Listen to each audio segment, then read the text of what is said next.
کہ بھائی تم ذبح کیسے کرتے ہو؟ اس لیے کہ ذبح صحیح ہونا ضروری ہے. ہم پہنچے دکان میں, ہم نے کہا بھائی ذبح آپ کرتے کیا؟ جی حضرت ہم ذبح کرتے. ہمیں دعا کیا پڑھتے ہو؟ کہا انا للہ و انا الیہ راجعون.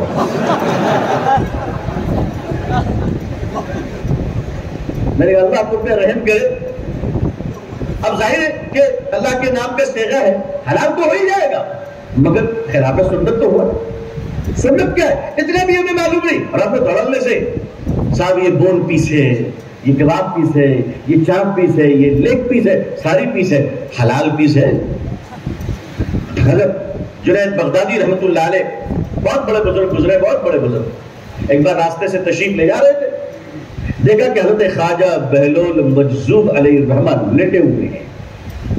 بغداد میں, عراق کے بغداد میں بزرگ رہا کرتے تھے خواجہ بہلول, نیم پاگل قسم کے, اللہ کی محبت میں پاگل تھے, جہاں تک مٹی میں لیٹے رہتے تھے. ان کی زندگی ایسی تھی, بڑے بڑے بزرگ علماء ان کے سامنے کھڑے ہو کر ان سے دعائیں لیتے تھے. حضرت جنید بغدادی رحمت اللہ علیہ کیسے اپنے وقت کے شیخ طریقت عارف باللہ صاحب کشف و کرامت بزرگ, بڑے جید عالم, راستے سے گزر رہے تھے, نگاہ پڑ گئی کہ حضرت جنید بغدادی لیٹے ہوئے, حضرت خواجہ بہلول لیٹے ہوئے ہیں. آپ ادب سے گئے, لیکن وہ ایسے مڑ کے لیٹے تھے, ادھر مڑے بھی نہیں. تو یہ پیچھے کھڑے ہو گئے پیٹھ کی طرف, کہا السلام علیکم. تو حضرت خواجہ بہلول مست قلندر لیٹے ہوئے جواب دیا وعلیکم السلام. تو پیچھے سے آواز آئی, حضرت جنید. ہم لوگ ہوتے تو ہم اپنا نام نہیں بولتے, تو وہ مرید کرتے نام لینے کے لیے. کہا حضرت صوفی باصفہ پیر طریقت, ہزاروں مرید کے بے پناہ سرپرست. اتنا لمبا کارڈ پڑھ سکتے تو کارڈ بھی پڑھ لیجیے. گلی کے اخبار میں تو خلافت نامہ چھپا تھا ہمارا, آپ نے پڑھا نہیں؟ ہم سے بڑا کوئی ہے صاحب تصوف.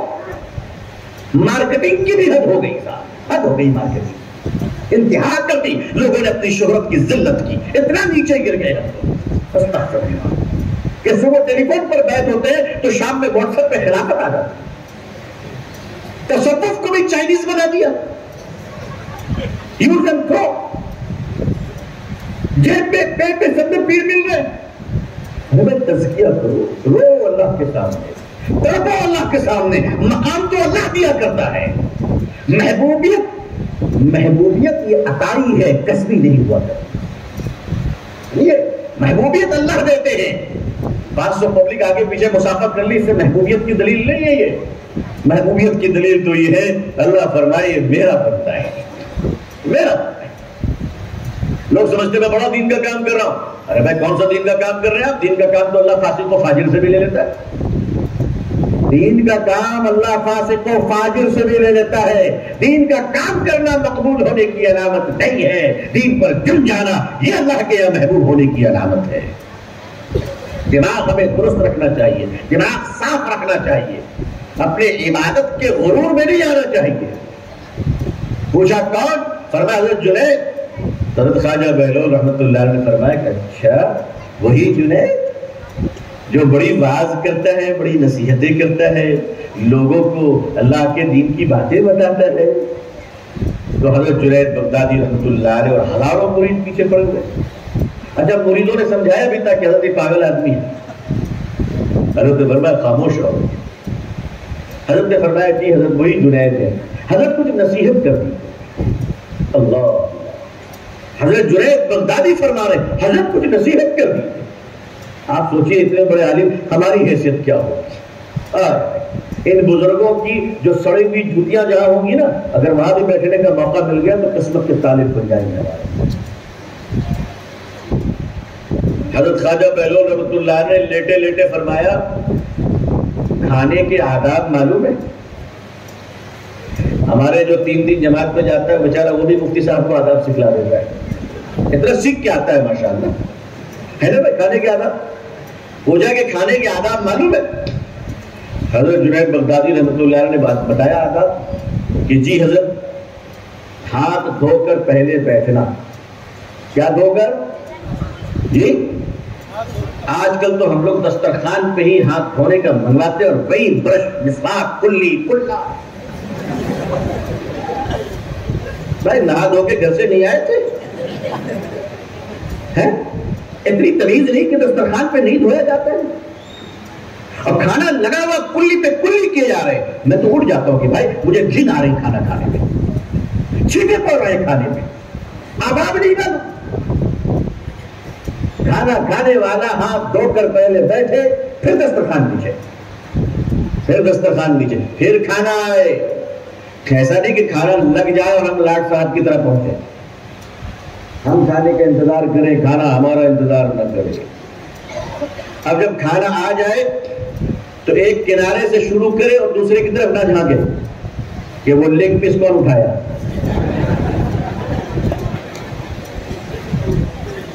جب کھائے بھی جانے کا وہ والا بھی دو، وہ والا بھی دو، وہ والا بھی دو.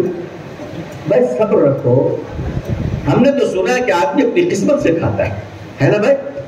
تو دسترخوان پہ جتنا آئٹم ہے اس میں جو تمہارے مقدر میں اللہ نے رکھا ہے تم ضرور کھاؤ گے بھائی.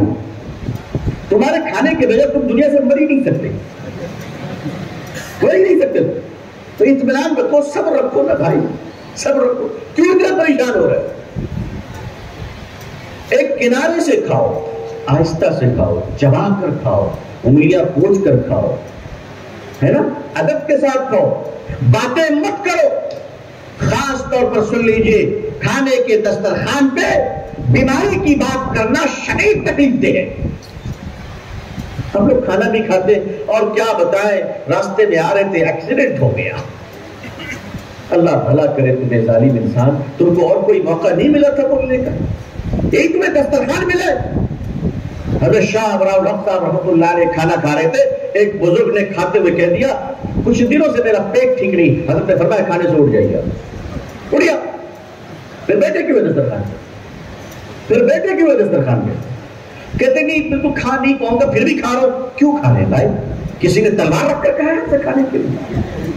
کیا ہے اتنا ضرور؟ کھانا ضروری کیا ہے اتنا؟ تھوڑا بھی کھا کر اٹھ جاؤ. کوئی ضروری کہ حلق تک ٹھوس لیں ہم؟ مالے مفت دلے بے رحم. کھانے میں بیماری، دکھ، بخار، تکلیف بالکل نہیں. افضل تو ہے کہ خاموش ہو کر کھائے. بہت ضروری ہے بولنا تو دین کی دو چار باتیں کر لے، بیماری دکھ کی بات قطع نہ کرے. یہ کھانے کے آداب میں شامل ہے. آپ توجہ فرمائیں، یہ کتنی عظیم سنت ہے. انسان جب کھانا کھاتا ہے تو اس کا دماغ حاضر ہوتا ہے، اس کی مینٹل پوزیشن کھانے کو ڈائجسٹ کرنے کے لیے معدے کو انفارمیشن سپلائی کرتی ہے، انفارمیشن ریلیز کرتی ہے، کیمیکل ریلیز ہوتا ہے. جب آدمی کھاتے وقت خوش نہیں ہوتا ہے، غمگین ہوتا ہے، تو اس سے زہریلے مادے نکل کر کھانے کو نقصان دہ بناتا ہے اور وہ کھانا بیماری کی شکل میں تبدیل ہو جاتی ہے. اور آدمی جب خوش ہو کر کھاتا ہے، اللہ کا نام لے کر کھاتا ہے، ماشاءاللہ کتنا اچھا کھانا ہے، بڑا عمدہ، الحمدللہ، کوئی عیب نہ نکالے. میرے آقا صلی اللہ علیہ وسلم کھانے پر عیب نہیں نکالتے تھے. اچھا لگا تو کھا لیا، نہیں لگا تو خاموش ہو گئے. کھانے پہ عیب نہ نکالا. یہاں تو اتنے بڑے بڑے مسٹنڈے ہیں کہ پنڈال سے کھانا کھا کر نکلتے اور باہر جا کر بولتے بوٹی برابر نہیں تھی. یہ بے ایمانی ہے، یہ ایک اچھے آدمی کی علامت نہیں ہے. آپ کو اچھا نہیں لگا آپ چپ رہے، آپ نہ کھائیں. کھانے کا عیب نہ نکالے. میرے آقا صلی اللہ علیہ وسلم کھانے کا عیب نہیں نکالا کرتے تھے. کھانے کو سکون کے ساتھ کھائیں، محبت کے ساتھ کھائیں، دو چار لقمہ کھائیں، ہنستے مسکراتے ہوئے کھائیں. انشاءاللہ کبھی یہ کھانا آپ کے لیے نقصان دہ نہیں بنے گا. کھانا آخری کھانا نہیں ہے، اس لیے حلق تک نہ کھائیں. اس کے بعد بھی انشاءاللہ کھانا ملے گا. تھوڑا کم کھائیں. اگر لوٹ مار کا ارادہ نہ ہو تو، اور نہیں ارادہ ہے کہ اس کو آج لوٹ کے برباد کرنا ہے، تو پھر اس کا کوئی علاج نہیں ہے. بغیر دعوت کے نہ جائیں. یہ نہیں کہ حضرت کے ساتھ ہو گئے تو دو چار آدمی چلے جائیں گے، ایسا نہیں. پیر صاحب کے ساتھ بغیر بلائے مرید لوگ بھی کھا رہے ہیں. حدیث شریف میں اگر دعوت ملی ہے تو ٹھیک ہے. حدیث شریف میں آتا ہے کہ جو لوگ بغیر دعوت کے کھانے جاتے ہیں وہ چور بن کر جاتے ہیں، ڈاکو بن کر واپس آتے ہیں. چور بن کر کیوں؟ جاتے وقت ڈرتے، کوئی پوچھ لیا تو کیا بولیں گے. ڈاکو بن کر کیوں؟ آتے وقت کہتا آپ کیا بگاڑ لیں گے، جو کھانا تھا کھا لیا. نہیں آپ کیا اپنے بوٹی اندر سے نکالے گا؟ پھر بے شرم بن جاتا ہے انسان. کھانے کے آداب ہے. اب کھانے کے دسترخوان پہ بیٹھے، اپنا حصہ کھا لیا، اٹھے آرام سے. حضور صلی اللہ علیہ وسلم کا طریقہ یہ تھا کہ آپ کھانے کے بعد فوراً پانی نہیں پیا کرتے تھے. آپ کو ضرورت ہے کہ آپ گھونٹ پی لیجیے، لیکن سنت سمجھ کر کوشش کیجئے کہ آہستہ آہستہ آہستہ ڈیلے کریں، 5 منٹ 10 منٹ 15 منٹ 20 منٹ، تاکہ ایک سنت تو ادا ہو جائے انشاءاللہ۔